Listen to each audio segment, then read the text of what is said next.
सबसे पहले आप सभी को मेरा ढेर सारा प्यार। मेरा नाम है कामनी और मैं रुद्रप्रयाग डिस्ट्रिक्ट के एक प्यारे से गांव कमसाल की रहने वाली हूं।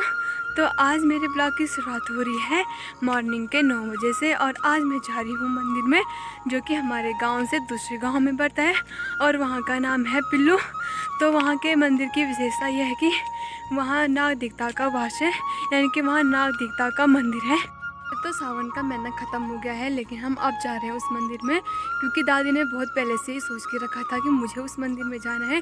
और अगर वहाँ की मान्यता यह है, अगर एक बार किसी ने ये बोल दिया कि मुझे उस मंदिर में जाना है तो वहाँ जाना ही पड़ता है। तो मेरे पेपर चल रहे थे, मैं अगस्त में हुई थी काफ़ी टाइम से, तो दादी के साथ कोई दोस्त नहीं हुआ जाने के लिए। तो आज मैं और दादी और मेरी नानी जा रहे हैं। दादी तो मेरे से आगे चली गई है, बाकी मैं तैयार हो रही थी तो मैं अब जा रही हूँ। तो ये रहा मेरे कमसाल गांव का एक खूबसूरत सा नज़ारा, जहाँ पे कि अब चावल की खेती भी बिल्कुल तैयार हो गई है और मेरी दादी भी ऊपर पहुँच गई है और नानी भी उधर से आ गई है। और अभी हमको सीधे उस पहाड़ी के उधर पे जाना है, तो अभी हमको बहुत ही पैदल रास्ता तय करना है। मेरी दादी जल्दी तो आ गई, लेकिन मेरी दादी ने अपना सामान नीचे फेंक दिया कंडाली में। अब कैसे जाएंगे? अब जाओ जल्दी।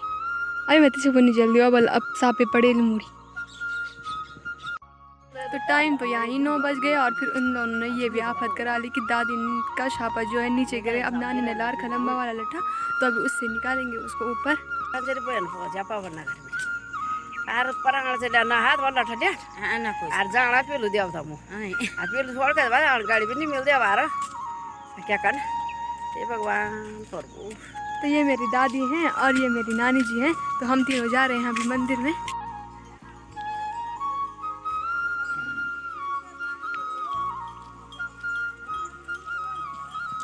नानी मेरे लिए यहाँ पे कुरकुरा लेके आई है, क्योंकि उन दोनों का उपवास है और मेरा नहीं है। अक्सर लोग जब भी मंदिर में जाते हैं तो उपवास रखते हैं, लेकिन मैं एक ऐसी लड़की हूँ जो कि उपवास नहीं रखती हूँ, क्योंकि मेरे बस की बात भूखा रहना नहीं होता है। और सच बात बताऊँ तो अक्सर लोग मंदिरों में जाते ही बिना कुछ खाए हैं, कहते हैं कि श्रद्धा होती है, लेकिन अगर श्रद्धा पूरे मन से हो तो अगर हम खा के भी जाए तब भी पूरी होती है। तो मैं तो खा के आई हूँ, ये दोनों नहीं आए हैं। दादी और नानी चल नहीं पा रहे हैं, नानी तो थोड़ा बहुत चल भी पा रही है, लेकिन दादी के बस की बात नहीं हो रही है, इसीलिए हम लोग आराम आराम से जा रहे हैं।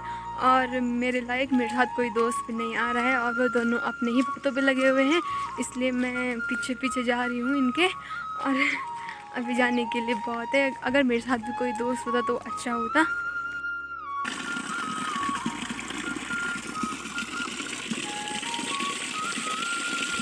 तो अभी टाइम भी 10:30 हो गए हैं और अभी हम आधे रास्ते में ही पहुंच पाए हैं और साथ में मौसम भी ठीक हो गया है और धूप आने लगी है और अब फिर गर्मी बढ़ने लगी है। और अभी तो जाने जाने तक तो पता नहीं क्या हालत हो जाएगी।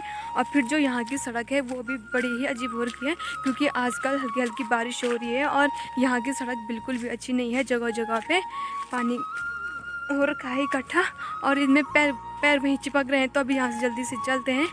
तो ये कुछ ऐसे हाल है यहाँ के सड़क के, और यहाँ पे टूट भी रखा है और ऐसे में जाने के लिए बिल्कुल नहीं हो रहा। अगर कोई गाड़ी आ रही है तो यहाँ नीचे के लिए साइड लगने के लिए भी नहीं हो रहा, क्योंकि नीचे पूरा ढलान है। तो अभी 1-1.5 घंटे का रास्ता तय करने के बाद हम पहुँच चुके हैं मंदिर में और यहाँ पे मंदिर का गेट है, लेकिन मंदिर अभी भी थोड़ा नीचे पे है, तो जल्दी से चलते हैं मंदिर में। और इस गांव में यानी कि पिल्लू गांव में झंगोरा भी पक के तैयार हो गया है और हमारे गांव में अभी हुआ नहीं, और जो हुआ भी है उनको बिल से चिड़िया खाने लगी हैं। तो ये रानी चेबे मंदिर, तो भी जल्दी से चलते हैं।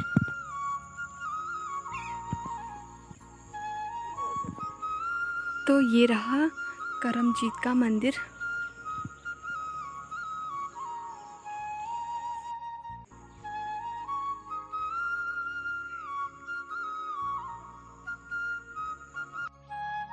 तो अभी हम आधे रास्ते तक आ गए हैं, लेकिन दादी को बहुत ही थकान लग रही है और दादी बोली काश कोई गाड़ी आ जाती तो अच्छा था, लेकिन इस वाली रोड पे कोई भी गाड़ी नहीं आ रही है, क्योंकि वो बोल रहे हैं कि हमको सीधे सुबह जाना है। और दादी की हालत भी हो गई है ख़राब, और बाकी अब मुझे भूख भी लगने बैठ गई और इनको भी, क्योंकि इनका उपवास था और मैंने तो खा भी लिया, तो उसके बाद ही मुझे भूख लग रही है। तो अभी हम लोग यहाँ पर बैठ रखे हैं। अभी हम पहुंच गए हैं तोलियो गांव में, यानी कि जिसको मंगरियो गांव बोलते हैं। ये ठीक हमारे गांव के ऊपर पड़ता है, यानी कि पहले कमसाल, उसके बाद जोगोट और उसके बाद तोलियो गांव। तो अभी यहाँ से यानी कि हमको घर तक जाने के लिए 2 गांव पार करने होंगे। तो ये रहा माँ ज्वल्पा देवी का मंदिर जो कि तोलियो गांव में है। तो अभी हमको यहाँ पे भी दिया लगाना है। और दादी लोग, जैसे कि मैंने बता रखा था कि जो भी मिल रहा है उनसे बातें करने पे लगे हुए हैं। दादी और नानी लोग वहाँ पे है, तो मैं चले जाती हूँ मंदिर में और मैं कर लेती हूँ यहाँ की पूजा।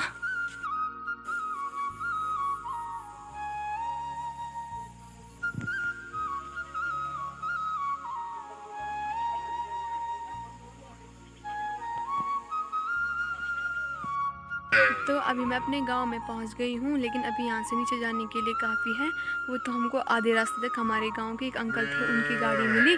तो अभी हम जा रहे हैं घर, और थकान भी काफ़ी लग गई है। और दादी अब चल भी नहीं पा रही है, क्योंकि दादी के पहले ही हाथ में दर्द हो रहा था, और आज इतना ज़्यादा पैदल जाने के बाद दादी के पाँव में भी दर्द होने लगा है।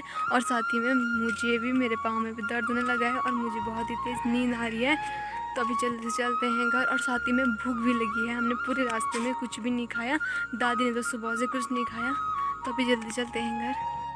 लोग आ गए हैं घर में, और सबसे पहले मुझे देखने को मिलता है ये अजीब व गरीब कुत्ता।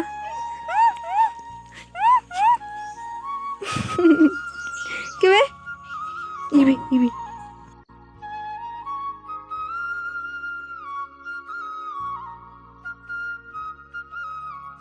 अभी मैं पहुंच गई हूँ घर अपने रूम में, और अभी इतना अच्छा लग रहा है, बिल्कुल अच्छा ऐसा लग रहा है कि अब जान बच गई है उतनी देर से पैदल आने के बाद। और सबसे पहले मुझे मिलता है टफ़ी, और ये बहुत ही खुश हो गया मेरे आने पे, क्योंकि आजकल मैं 2-3 दिन से अगस्त में नहीं थी, और मैं कल ही घर आई थी, और आज मैं उधर जा रही थी। तो जिस वजह से तो इस ब्लॉग को रखते हैं यहीं पे, और मिलते हैं एक न्यू ब्लॉग के साथ।